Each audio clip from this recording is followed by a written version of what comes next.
परिभाषा को समझेंगे, इसके भेद को समझेंगे। ठीक है, तैयार हैं आप सभी? तो चलिए स्टार्ट करूं, मैं आगे बढ़ूं, एक बार कमेंट करके आप लोग बता दीजिए दोस्तों।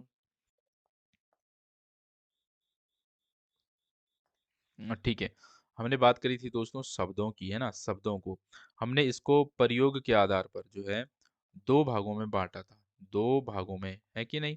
जिसमें हमने बात करी थी दोस्तों, एक थे विकारी और एक था अविकारी। ये हमने बात करी थी लास्ट लेक्चर में अच्छे से, विकारी और अविकारी। मैं ज्यादा अंदर नहीं जाऊंगा। विकारी को हमने बोला था दोस्तों, इसको हम चार, इसके कितने भेद होते हैं विकारी जो है, वो चार होते हैं, जिसमें हमने बात करी थी संज्ञा, सर्वनाम, क्रिया और विशेषण। ठीक है, ये चार विकारी शब्द होते हैं। और क्या होती है विकारी, कल हमने डिटेल पे इस पे बात भी की है ना? तो आपको ये क्लियर हो जाना चाहिए कि विकारी शब्द के अंतर्गत संज्ञा, सर्वनाम, क्रिया और विशेषण आ रही है। तो संज्ञा और सर्वनाम हमने कंप्लीट कर दिया, आज हम क्रिया को अच्छे से समझने की कोशिश करते हैं। अब हम डालते हैं दोस्तों, हमारा हेडिंग है क्रिया। ठीक है,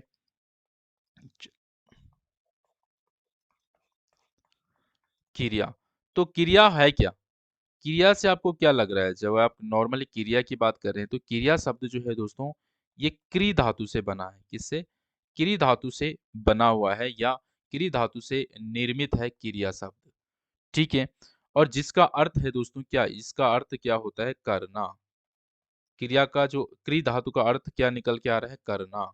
यानी कि अगर हम इसके डेफिनेशन पे जाएं दोस्तों, तो ये हो जाएगी, जिन शब्दों से, ध्यान दीजिएगा दोस्तों, जिन शब्दों से, जिन शब्दों से क्या होता है, किसी कार्य का, किसी कार्य का करना, किसी कार्य का करना या होना, किसी कार्य का करना या होना प्रकट होता है, उसी को हम क्या कहते हैं दोस्तों? क्रिया शब्द कहते हैं। डेफिनेशन क्लियर हो गई, उसी को हम क्रिया शब्द कहते हैं।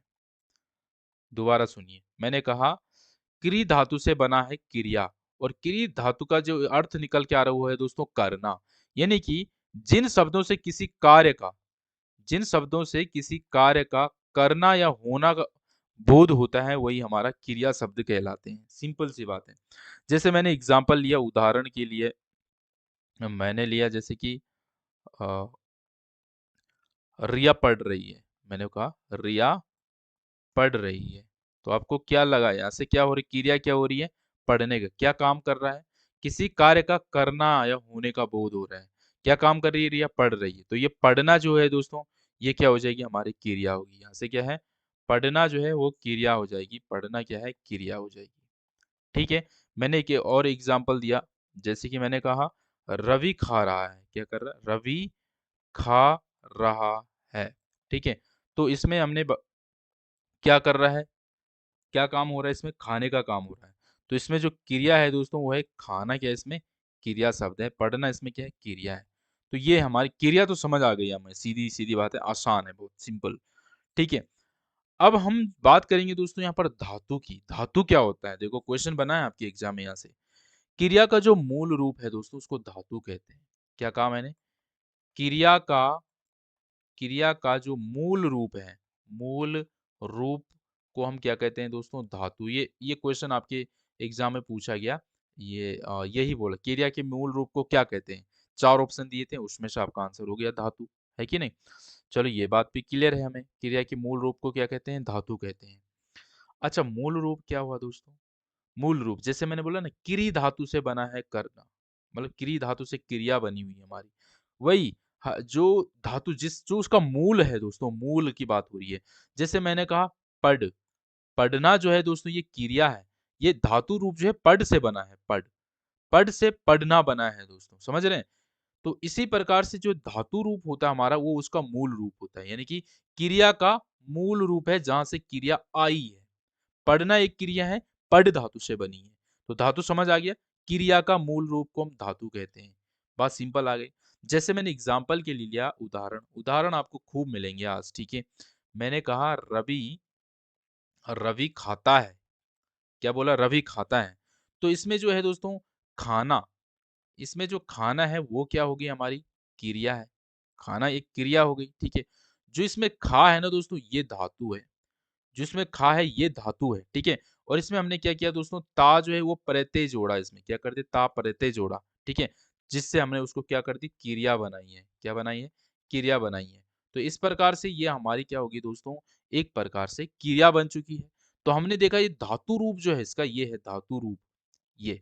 तो मूल जो है, क्रिया का जो मूल क्या था, हमने तो इसके साथ ता प्रत्यय जोड़ा ना, ता प्रत्यय जोड़ा तब ये बनी क्रिया।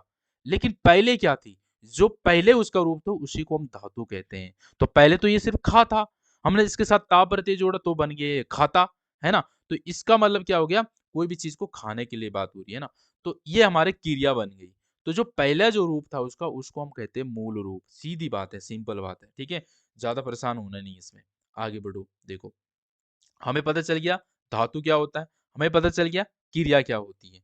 अब थोड़ा धातु रूप को ना और थोड़ा अंदर जाने की जरूरत है हमें। देखो धातु रूप पे क्या बात होती है, जैसे मैंने अभी कहा मूल रूप, क्या कहा मैंने, मूल रूप के साथ जो प्रत्यय का जो हम योग होता है दोस्तों, उसी के आधार पर हम इसको अलग अलग भेदों में बांटते हैं। तो धातु को हम तीन रूप में बांटते हैं दोस्तों, धातु रूप को। एक है दोस्तों सामान्य, ठीक है, एक का मैंने सामान्य, एक है दोस्तों व्युत्पन्न, ध्यान से सुनिएगा, व्युत्पन्न, और एक है दोस्तों इसका यौगिक धातु, यौगिक धातु। मैं जो अभी धातु की बात कर रहा हूं ना, ये देखो ध्यान से समझो, धातु क्या होता है, मैंने कहा क्रिया का मूल रूप। जो क्रिया, देखो मैंने यहाँ पर सिंपल एग्जांपल दिया था आपको, खाता है ना, खाना मतलब ये रवि खाता है, तो जो खाता हमने बनाया है ना, खा के साथ हमने प्रत्यय जोड़ा, तो ये ता हमने जोड़ा तब हमने उसको क्रिया बनाई। पहले तो वो खा था, जो ये खा है दोस्तों, ये मूल धातु है, इसी को हम धातु कह रहे हैं। क्लियर है, मूल रूप हो गया इसका, तो ये सिंपल हो गया। अब मैंने क्या, इस धातु रूप को तीन भागों में बांट दिया। एक हो गया सामान्य धातु, ठीक है, एक है व्युत्पन्न धातु, और एक है दोस्तों यौगिक धातु। अब ये क्या होते हैं, ये भी हमें पता होने चाहिए भाई। धातु के भी तीन रूप हमने बांट दिए इसको, एक एक करके इनको भी समझते हैं, बहुत आसान है, देखते रहो आप बस। आप मुझे सिर्फ 1.5 घंटा दीजिए, आपको आपको क्रिया से एक भी प्रश्न गलत नहीं होगा, अगर हो गया उस दिन मुझे बताना, नहीं होगा, आपको बस ध्यान से देखते रहे, बस 1.5 घंटे पूरे ईमानदारी के देने हैं, है ना। चलो देखो यहाँ से, अब सामान्य धातु की अगर मैं बात करूं, सामान्य धातु होती है दोस्तों, जैसे सिंपल है, ना प्रत्यय से ये बने होते हैं, क्या, इनमें ना प्रत्यय जुड़ा होता है, ना प्रत्यय इसमें साथ जुड़ा होता है। जैसे मैंने बोला आना, ये एक क्रिया होगी, आना, जाना, आना जाना, खाना, है ना, पीना, और लिखना, है ना, बोलना, चलना, है ना, पढ़ना,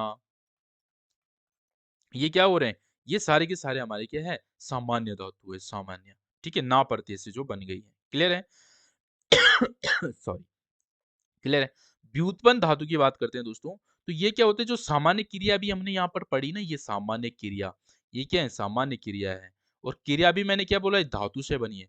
जैसे ये पढ़, पढ़ धातु से बना है दोस्तों, पढ़ना, है ना, तो हम इसको सामान्य धातु कह रहे हैं। ये आना जाना खाना पीना, ये सामान्य धातु होगी हमारी, ठीक है। दूसरी जो व्युत्पन्न होती है, इसमें क्या होता है, सामान्य धातु के साथ, सामान्य धातु के साथ क्या हो रहा है दोस्तों, प्रत्यय जोड़ के, प्रत्यय जोड़ा जाए तो हमारा बन जाता है व्युत्पन्न धातु। अब ये व्युत्पन्न धातु क्या होता है, देखो यहाँ पर समझने में ज्यादा वो नहीं रहे, एग्जाम में जब प्रश्न आएगा ना तो इजी हो जाएगा करने के लिए, पता होना जरूरी है पहले, है ना। तो देखो अब मैं बात करूं, इसमें क्या होगा दोस्तों, जो सामान्य धातु है ना, ये सामान्य धातु के साथ हम क्या करेंगे, आना या फिर वाना प्रत्यय जोड़ देंगे। आना या वाना प्रत्यय जोड़ दिया तो ये सामान्य धातु जो है, ये व्युत्पन्न धातु बन जाएगी हमारी, ठीक है। इसको हम प्रेरणार्थक धातु भी कहते हैं दोस्तों, इसको क्या कहते हैं, इसको हम प्रेरणार्थक, प्रेरणार्थक धातु भी कहते हैं, मतलब प्रेरणा देना, काम को करवाने के लिए। जैसे दोस्तों पढ़ धातु है ना, पढ़, ये पढ़ना हो गया, इसके साथ हमने देखो यहाँ से हमने लिया ना, मान लो कोई भी एक उठाकर ले लो, ये पढ़ना ले लिया हमने, सामान्य क्या ले लिया, पढ़ना, ठीक है। अब हम इसके साथ क्या लगाएंगे, इनको जोड़ देंगे। तो हमने अगर आना लगाया दोस्तों, तो पढ़वाना हो गया, है ना, आना, ये पढ़ाना हो गया, आना लगाया तो पढ़ाना हो गया, वाना लगाया तो पढ़वाना हो गया।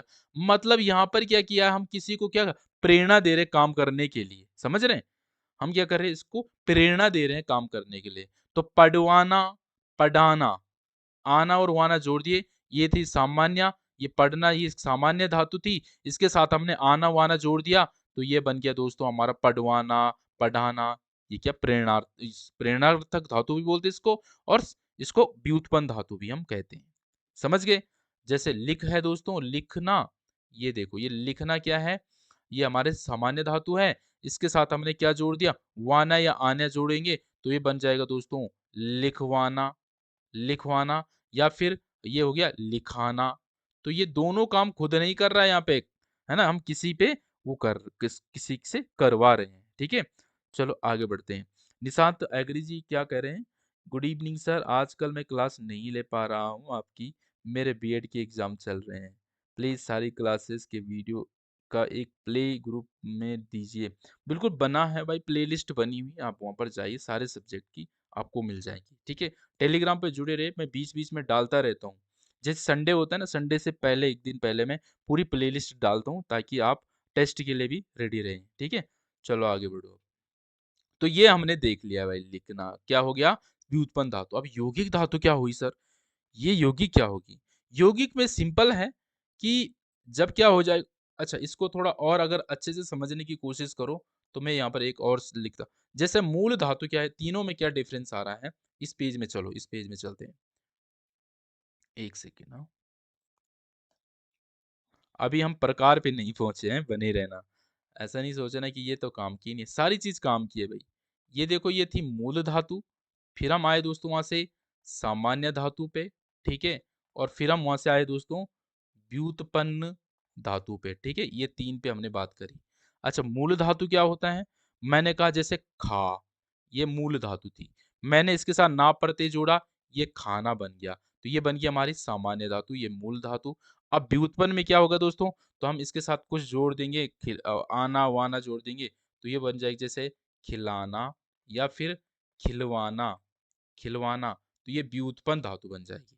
समझ गए बात? जैसे मैंने कहा दोस्तों उड़, तो उड़ जो है ना ये मूल धातु है, क्या है ये, मूल धातु है उड़, मैंने इसके साथ कुछ प्रत्यय जोड़ करके ये क्या बना गया दोस्तों, ना प्रत्यय जोड़ दिया तो उड़ना बना दिया, मैंने बोला ना हमारा सामान्य धातु में लगता है ना, तो उड़ना हो गया, और इसके साथ मैंने क्या कर वाना और आना जोड़ दिया, तो ये हो गया उड़ाना या फिर उड़वाना, तो ये दोनों ही हमारी क्या आ गए दोस्तों, उड़ाना या उड़वाना, ये व्युत्पन्न धातु हो गए। अब मुझे उम्मीद है कि आपको समझ आ गया होगा, अच्छे से समझ आ गया होगा, ठीक है। अब आगे बढ़ते हैं, देखो क्लियर है। अच्छा ये अब हम बात करते हैं दोस्तों, ये जो तीसरा था यहाँ पर यौगिक वाला, इसको क्यों छोड़ना, इसकी भी बात करते हैं। इसमें क्या होता, संज्ञा सर्वनाम और विशेषण शब्दों को अगर हम मूल बना दें, उसको मूल रखेंगे और तब उसके साथ हम कुछ क्रिया जोड़ दें, ध्यान दीजिए क्या कह रहा, कोई संज्ञा शब्द है, कोई सर्वनाम शब्द है, या कोई विशेषण शब्द है, ध्यान दीजिए, इन शब्दों के साथ हम क्या करेंगे दोस्तों, क्या करेंगे, उसके साथ कुछ जोड़ देंगे, इनको आप मूल मान रहे हैं, इन शब्दों को मूल मानेंगे हम। अब इसके साथ हम क्या करेंगे, जोड़ देंगे आना देना, ऐसा प्रत्यय हम जोड़ देंगे, आना या फिर देना, ऐसा इसके साथ जोड़ देंगे। तो देखो संज्ञा शब्द क्या होता है, एग्जाम्पल के लिए जैसे हमने कोई भी काम ले लिया, जैसे नाम, नाम होना, इसके एग्जाम्पल है दोस्तों, जैसे नाम होना, ठीक है, जैसे काम होना, काम होना, है ना, ये भी एक क्रिया ही है, हाथ देना, हाथ देना, ठीक है। तो ये क्या प्रकार के आना होना देना, ये जो हम इसमें जोड़ रहे हैं दोस्तों संज्ञा के साथ, ये हमारे संज्ञा या सर्वनाम या विशेषण के साथ अगर हम जोड़ें ये, तो ये हमारा बन जाएगा यौगिक धातु। समझ रहे हैं बात को, यौगिक तीन प्रकार के होते हैं, बस थोड़ा थोड़ा इनके बारे में जान लीजिए। अब मैं आगे बढ़ता हूँ दोस्तों, और इसमें अब बात करेंगे जो मेन पॉइंट है वो है क्रिया के प्रकार को, ठीक है। तो क्रिया हमने समझ ली है, क्या है क्रिया, जिन शब्दों से किसी कार्य का होना प्रकट होता है, बोध होता है, वही हमारी क्रिया है। अब क्रिया के प्रकार की बात करते हैं, ठीक है, ध्यान से देखिए, क्रिया के भेद,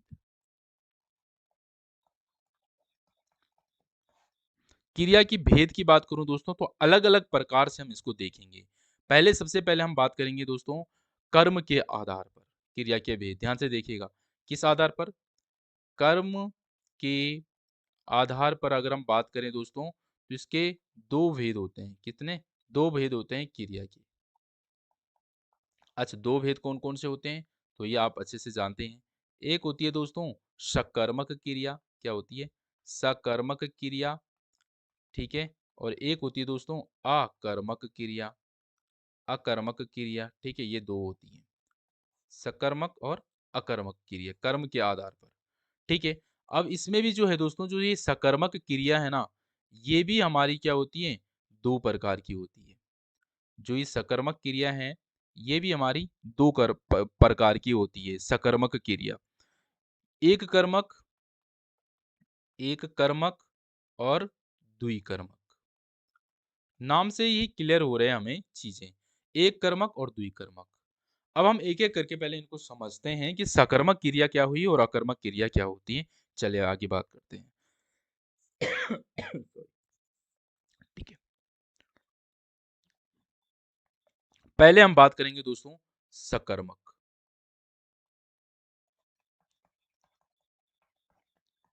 सकर्मक क्रिया क्या होती है, इस पे हम बात करते हैं। तो जैसे ही हमें नाम से क्लियर हो रहा है, क्या नाम से क्लियर हो रहा है दोस्तों, सा का मतलब क्या होता है, होना, मतलब सहित, और कर्म का मतलब कर्म ही है। तो मतलब कर्म सहित, कर्म सहित मतलब कर्म के साथ, यानी कि जिसके साथ कर्म होगा, ध्यान दीजिएगा, जिसके साथ कर्म होगा वो सकर्मक क्रिया, ठीक है। और यहीं पर लिख देता हूं दोस्तों अकर्मक क्रिया। पहले हम इन दोनों में ना डिफरेंस समझ लेते हैं, तब हम अंदर घुसेंगे इनमें, ठीक है। अकर्मक क्रिया, तो नाम से क्या क्लियर हो रहा है, इसमें है सा का मतलब होता है दोस्तों सहित, और आ का मतलब होता है दोस्तों नहीं, ठीक है। तो मतलब यहां पर क्या है, अगर कर्म साथ में है तो सकर्मक, और कर्म साथ नहीं है तो अकर्मक। बहुत आसान हो गया ना समझना, याद भी हो जाएगा। देखो, तो इसको हम क्या लिख सकते हैं, कर्म सहित, ये कर्म इसके साथ है, और यहां पर क्या है, कर्म रहित बोले या कर्म नहीं होगा जिसमें। ये तो हमें चलो समझ आ गया सर, पर पहले ये तो बताओ कर्म क्या होता है। चलो आगे समझते हैं इस बात को भी, इसको और अच्छे से समझ लीजिए। तीन चीजें आएगी दोस्तों, क्या आएगी, तीन चीजें हमें देखने को मिलती है। एक है दोस्तों कर्ता, एक होगा फिर कर्म, और एक होगा दोस्तों क्रिया। इसी सीक्वेंस में हमें ये देखने को मिलेगा, सीक्वेंस में यही देखने को मिलेगा। अब अगर ध्यान दीजिए, समझिए इस बात को, अगर यहां पर कर्म होगा ही नहीं, अगर कानून नहीं होगा, तो आप क्या बोलोगे, आप बोलोगे सर ये तो अकर्मक क्रिया, मतलब ऐसा सेंटेंस मैं आपको दूंगा जिसमें कर्म ही नहीं होगा, तो आप बोलोगे सर ये अकर्मक क्रिया है। और अगर तीनों चीज होंगी तो आप बोलोगे सर ये सकर्मक क्रिया होगी। है ना आसान पहचानना, बिल्कुल है। अब देखो आप लोग, ठीक है, मैं आपको सिंपल सिंपल एग्जांपल दूंगा, लेकिन पहले इसकी कुछ हमें डेफिनेशन को समझना होगा। पहले हमें इतना तो डिफरेंस समझ आ गया, बस आप अभी इतना समझ लो कि सकर्मक क्रिया क्या होती है, अकर्मक क्या होती है। सकर्मक मतलब जिसमें कर्म होगा, अकर्मक जिसमें कर्म नहीं होगा। सीधी बात तो यही हो गया, ठीक है।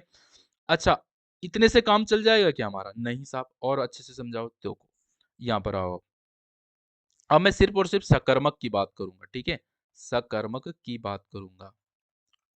ये इंपॉर्टेंट चीज है दोस्तों, बहुत जगह भटकोगे यूट्यूब पे इसके लिए, कंफ्यूज ही रह जाओगे, इसलिए समझ लेते हैं इसको अच्छे से आज, ठीक है, नहीं पड़ेगी दोबारा कहीं भटकने की जरूरत। देख लो, सकर्मक की डेफिनेशन, जो क्लियरली डेफिनेशन है वो इस प्रकार से बोलता है दोस्तों, जिस क्रिया, क्या बोलते हैं, जिस क्रिया के साथ, जिस क्रिया के साथ क्या हो, कर्म हो, कर्म हो, या क्या, कर्म होने की संभावना, कर्म होने की संभावना हो, संभावना हो, सकर्म, सकर्मक क्रिया होती है। वहां क्या होती है, सकर्मक क्रिया होती है। सर डेफिनेशन समझ आ गई हमें, है ना, क्रिया होती है। क्या समझे हम, मतलब ये कह रहा है कि जिस क्रिया के साथ, जिस क्रिया के साथ में कर्म होगा, कर्म हो, वो कर्म हो या कर्म होने की संभावना हो, वहां पर हमारी सकर्मक क्रिया होगी। सर ये तो हमें क्लियर है कि कर्म होगा, पर यहां पर बोला कि संभावना है। ये संभावना वाला शब्द थोड़ा कंफ्यूज कर रहा है, इसको क्लियर कर लिए, ऐसा क्वेश्चन आ रहा होगा ना माइंड में। आइए इसको क्लियर करते हैं। मैंने एक एग्जांपल दिया दोस्तों, मैंने एक एग्जांपल दिया, मैंने लिखा राम पढ़ता है, ध्यान दीजिएगा, मैंने लिखा राम पढ़ता है। अब आप सोचोगे राम पढ़ता है, जैसे पहले मैं कर्म बता देता हूँ आपको, कर्म क्या होता है। मैंने बोल दिया, मैंने सिंपल सा एग्जांपल लेता हूँ, रवि ने रवि अखबार पढ़ता है, चलो, रवि अखबार पढ़ता है। ये मैंने एक सेंटेंस लिखा। तो इसमें देखो दोस्तों, काम को करने वाले को बोलते हैं दोस्तों कर्ता। काम को करने वाला, अखबार पढ़ कौन रहा, कर्ता कौन है, रवि। और जो क्रिया हो रही है इसमें, पढ़ने की क्रिया, ये होगी हमारी क्रिया। ठीक है, और क्रिया का प्रभाव जिस पर पड़ रहा है, अखबार पर। किसको पढ़ रहा है, अखबार को पढ़ रहा है। तो ये हो गया दोस्तों हमारा कर्म।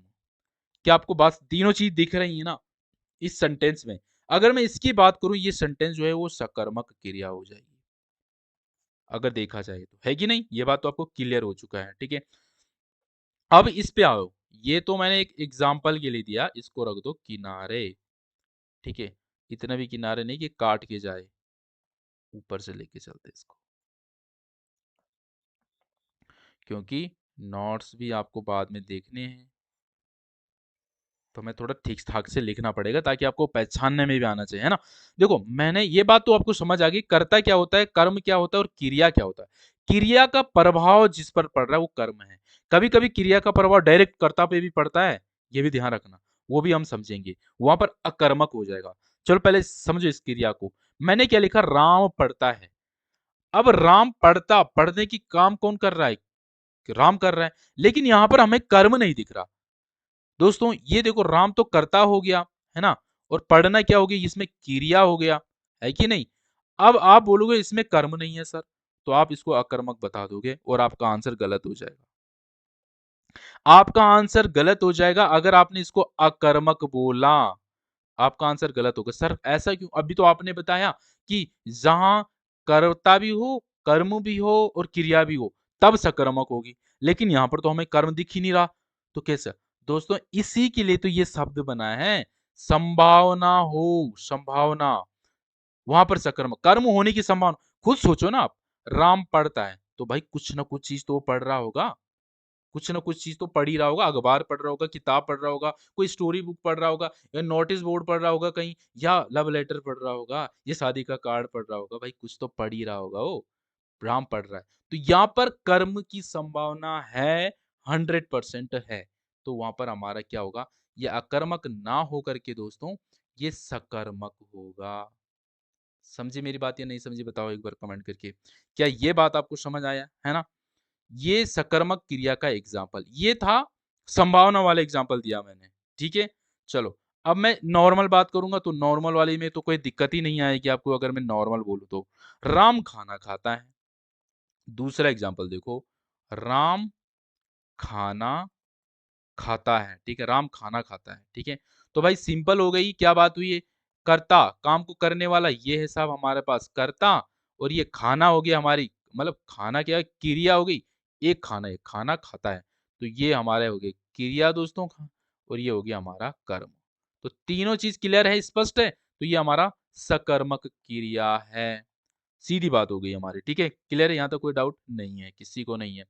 चलो, तो सकर्मक क्रिया डन हो चुकी है, बहुत अच्छे से आपको समझ में आ चुकी है, ठीक है। चलो यहाँ तक कोई दिक्कत नहीं है। और एग्जाम्पल चाहिए इसमें, तो वैसे एग्जाम्पल की जरूरत हमें अब पड़ेगी नहीं, अब हम पहले इसको भागों को समझ लेते हैं, फिर अकर्मक को भी पढ़ लेंगे, तब दोनों में कंपैरिजन करेंगे, तब दिक्कत नहीं आएगी। ठीक है, दिख रहा है ना तीनों चीजें, अभी इतना आसान शब्दों में समझ लिया हमने कि जब तीनों चीजें दिख जाए, कर्ता, कर्म और क्रिया, तो सकर्मक क्रिया होगी। कभी कभी कर्म नहीं दिखेगा तो आपको चेक करना है कि कर्म की संभावना है कि नहीं, संभावना है तो काम बन गया सकर्मक। अब आगे बढ़ो। अब सकर्मक क्रिया की भी दो भाग है दोस्तों। अभी जैसे कि मैंने शुरू में तो बताया ना, सकर्मक क्रिया के क्या दो भेद बताए थे, कहाँ बताए भाई, ये एक कर्मक और दो कर्मक। अब कर्म तो हमें दिखा, कर्म है सकर्मक में, कर्म तो होगा। अब इसमें भी दो प्रकार के हैं, यानी कि एक कर्मक और दो कर्मक। इस पे थोड़ा बात कर लेते हैं, ठीक है। सकर्मक क्रिया, ठीक है, सकर्मक क्रिया, इसको हमने दो भागों में बांटा। एक है दोस्तों एक कर्मक, ठीक है, और एक है दोस्तों द्विकर्मक, या बहुकर्मक भी कह लेंगे, एक दो से ज्यादा आ जाए अगर, ठीक है। ये देखो, अब ये क्या होता है, आप लोग ना राइटिंग जब आप लोग नोट्स देखते होंगे, मैं का और माँ लगभग सेम ही बना दो, देखो का मैं ऐसे बनाता हूँ ऐसे, ठीक है, और माँ भी मैं ऐसे ही बनाता हूँ। तो आप थोड़ा समझ जाना, का में मैं इतनी आफत नहीं लेना चाहता हूँ कि का को मैं एक बार ऐसे घुमाऊं और ऐसे लिखूं, ठीक है, लिखने के लिखा जाता है लेकिन समय बच जाता है। मैं का को सीधा ऐसे लिखता हूँ, यू में। तो आप लोग समझा करें ये का है, देख लो आप हर जगह, ठीक है। चलो अब आगे बढ़ते हैं, इसको हटा देते हैं ये। यहाँ तक बातें आपको क्लियर है, ठीक है। एक कर्मक और द्वि कर्मक। अब एक कर्मक नाम से क्लियर हो रही जिसमें एक कर्म होगा, एक कर्म होगा। और जब कर्म एक से ज्यादा होगा, यानी कि कम से कम तो इसमें क्या है, दो कर्म है, द्विकर्मक हो गया। तो सकर्मक में कर्म तो है ही है, लेकिन जब एक कर्म होगा तो एक कर्मक, द्विकर्म होंगे तो दो कर्मक हो गया। सर अब ये द्विकर्म कैसे आएंगे, इसके बारे में थोड़ा बता दीजिए हमें। तो बिल्कुल हम इसीलिए बैठे हैं। तो एक कर्म का मैं एग्जाम्पल देना चाहूंगा, और इसमें भी दोस्तों जो एक कर्मक है, ये जो हमारे जो बन रहे हैं एक कर्मक या दो कर्मक, द्विकर्मक जो बनेगा दोस्तों, इसमें भी हमें दो प्रकार के देखने को मिलेगा। एक होगा दोस्तों प्राणीवाचक, प्राणीवाचक, और एक होगा दोस्तों अप्राणीवाचक। जब दो कर्म निकलेंगे ना, तो उनमें से एक प्राणीवाचक होगा और एक अप्राणीवाचक होगा। अब सर ये प्राणी और अप्राणी क्या हुआ, मतलब वही ना, सजीव और निर्जीव।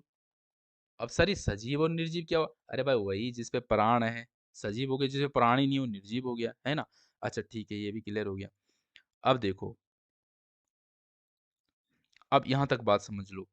अब मैं पहले एक कर्मक और द्विकर्मक को अच्छे से क्लियर करता हूं, फिर आगे बढ़ते हैं। एक कर्मक से सीधा हो गया जिन क्रियाओं में एक ही कर्म होता है, एक कर्म होता है। जैसे मैंने लिखा दोस्तों, श्याम, श्याम खिलौने से, श्याम खिलौने से खेल रहा है, खेल रहा है। तो आपको सिंपल होगी, यहां पर बात चल रही है हमारा, देखो श्याम है इसमें कर्ता, श्याम इसमें क्या है कर्ता, खेल रहा है यानी कि ये क्या है क्रिया, और किससे खेल रहा है, क्रिया का प्रभाव पड़ रहा है खिलौने में। तो ये है दोस्तों हमारा कर्म। तीनों चीजें एक ही कर्म दिख रहा है, कोई दिक्कत नहीं है, ठीक है। अब देखो यहाँ पर द्विकर्मक में क्या होगा, इसमें दो कर्म हमें देखने को मिलेगा। मैंने लिखा दोस्तों राम ने, एक यहीं पर लिख रहा हूं मैं, ऊपर लिख दूं इसके लिए, मैंने लिखा राम ने श्याम को, राम ने श्याम को फल दिया दोस्तों, फल दिया, ध्यान दीजिएगा, फल दिया। तो कर्ता कौन है इसमें, मेनली जो काम को कर, राम ने, है ना, कर्ता ने से पहले जो आ रहा है कर्ता ने कर्म को। तो आप खुद सोचो ना, आपने कारक पढ़ा है, कर्ता ने कर्म को, तो ये जो आ रहा है कर्ता ने कर्म को करण से, इनसे पहले जो आता है वही कारक होता है ना। तो देखो मतलब कर्ता ने से पहले क्या है कर्म, ये आराम आया, तो ये हमारा कर्ता हो गया, ठीक है। कर्ता ने कर्म को से पहले क्या है श्याम, तो ये हमारे यहाँ पर कर्म है दोस्तों, ध्यान दीजिए। और इसके अलावा जो ये फल है दोस्तों, ये भी तो हमारा कर्म ही है। दो कर्म मिल गए हमें, दोबारा समझ लो। राम ने श्याम को फल दिया, क्या दिया, फल दिया।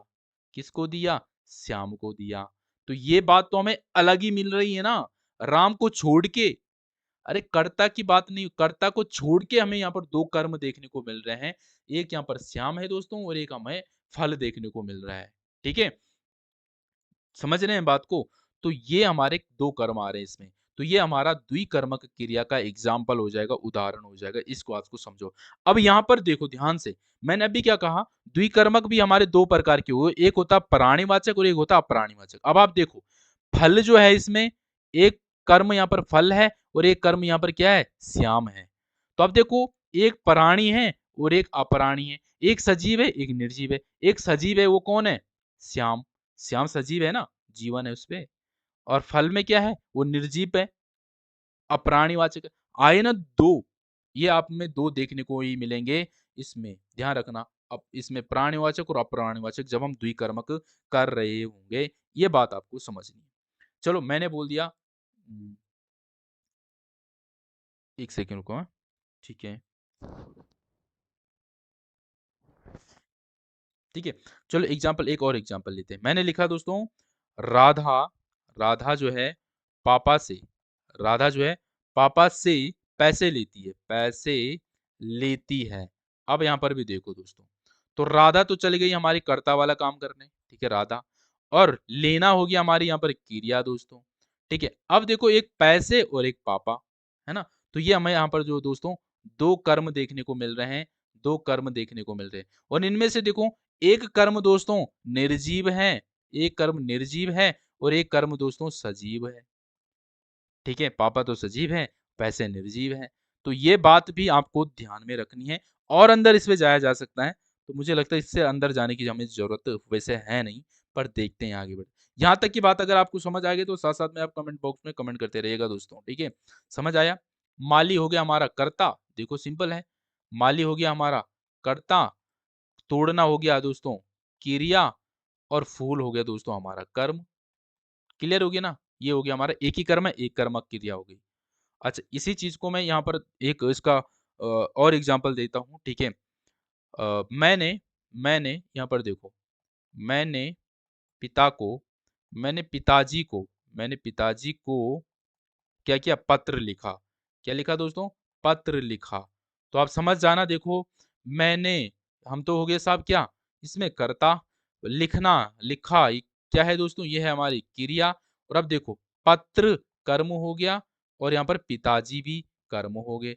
तो 2 कर्म आए हमारे सामने, एक कर्म वही है, पत्र क्या है? निर्जीव है और पिताजी सजीव हो गए। समझ रहे हैं? तो इस तरीके से हमें चीज़ों को देखने को मिलने वाली है। इस बात को आपको समझ के चलना है। बफरिंग हो गई भाई। बताओ भाई बफरिंग इतनी खतरनाक वाली बफरिंग। सबके चरखे घूम रहे हैं। आगे बढ़ो, अभी तो कहानी शुरू हुई है भाई, ये बफरिंग का मामला क्या आ रहा है?